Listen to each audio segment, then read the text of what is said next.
Taurus, to save some time, I already shuffled the cards and laid them out. This week, I need you to keep like a stoic, confident attitude and approach to life because there's a lot of pulls and pushes on kind of the week, okay? And you just need to kind of take a chill pill, hang out, know everything's in divine order, and just be you, okay? Let's get into why I'm saying it. That first placement is the Emperor, which would be a reflection of those astrology signs that lead business and are leaders, and that would be us, okay? Taurus would fall under the major arcana. The Emperor in the exalted state, he is favorable for business, law, and contracts, also leadership and mentorship, combining the intelligence with the heart to come to balanced judgment and fair strategy and analytical thinking, all falls under this, okay? So it means that you've been learning this over a period of time, and now you've become the Emperor. And the universe is just kind of give you a little bit of test here this week, okay, Taurus? Because that crossing card is another major arcana card, the Chariot.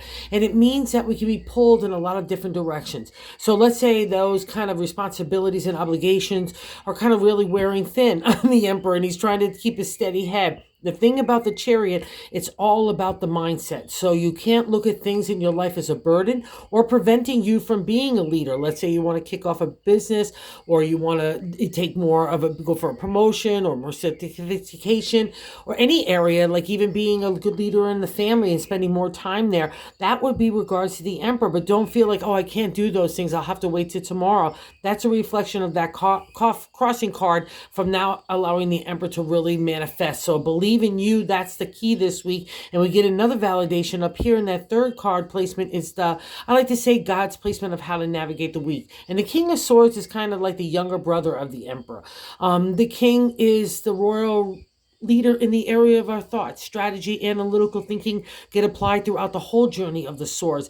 But what's interesting, by the time we reach this regal guy, we're combining heart and head again. So it's not really kind of unlikely that we would find him sitting under the Emperor. That would be the leader, the lesson from both these guys, okay? And that's a reflection that you have this power within you. So let's say you want to kick off something new, because the fourth placement is the gut feeling, the Knight of Pentacles. The Pentacles, we rule this area because it's the material world.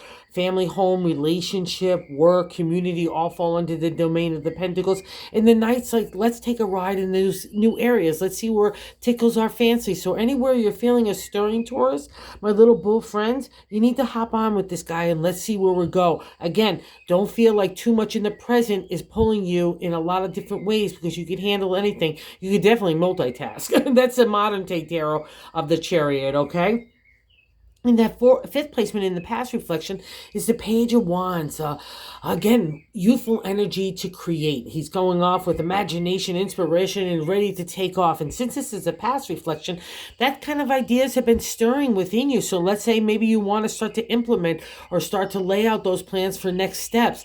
That would be really favorable for these kinds of cards, especially, again, for business, law, and contracts, or if you're wanting to get married or bringing partnerships or relationships to the next level. These would all be favorable, until even doing like anything that under the domain. And here's 6 in the present is kind of, we're putting on a little bit of the brakes here of that good news.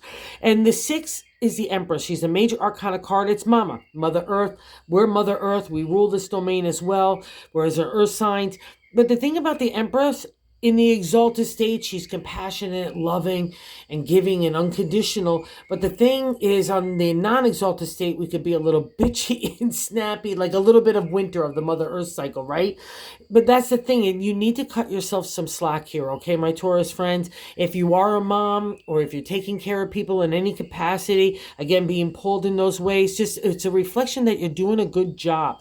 While you might be beating yourself up and thinking, everyone, the universe and God, my language, looks at you as someone that's really doing a great job. So pat yourself on the back here. Be safe and secure in that knowledge.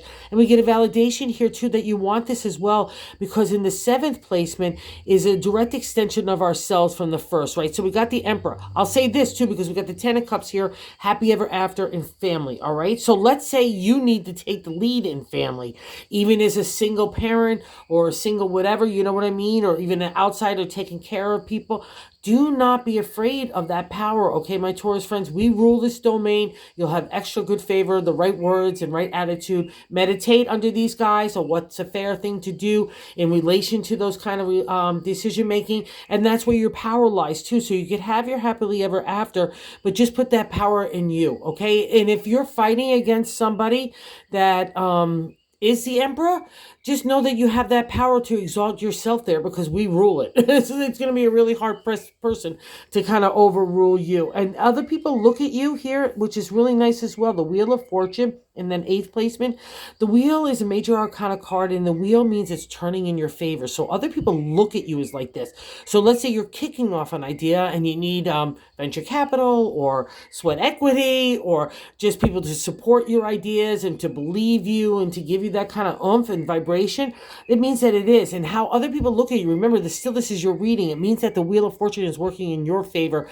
The wheel is a toughie McGuffey, because we've been on the downturn for so long, but now we know we're on the upturn again, but it's hard to believe. And even if it's in the eighth placement, it's still your reading, and that's the benefit. It's a karmic card to me, and it means you're on the upswing. So believe this as well, too. And this is really important as I get into the ninth placement, that hopes and fears, the Tower, another major arcana card. It's the only major arcana card that you'll see with a man-made structure in it, because it's the things that we've put around us that have bound us in. Even a rut gets comfortable, right? And while the wheel is turning, especially after we've experienced a wheel, we're just like so shaken to the core. It's like, what? I'm not really trusting myself, my intuition, my next steps. And this is a validation in this reading that I need you to trust that, because God in the universe is getting a special message to you as to where to put your next steps. Okay, so trust this, and always for our benefit. So don't look over your shoulder here as well in that hopes and fear placement of the 9.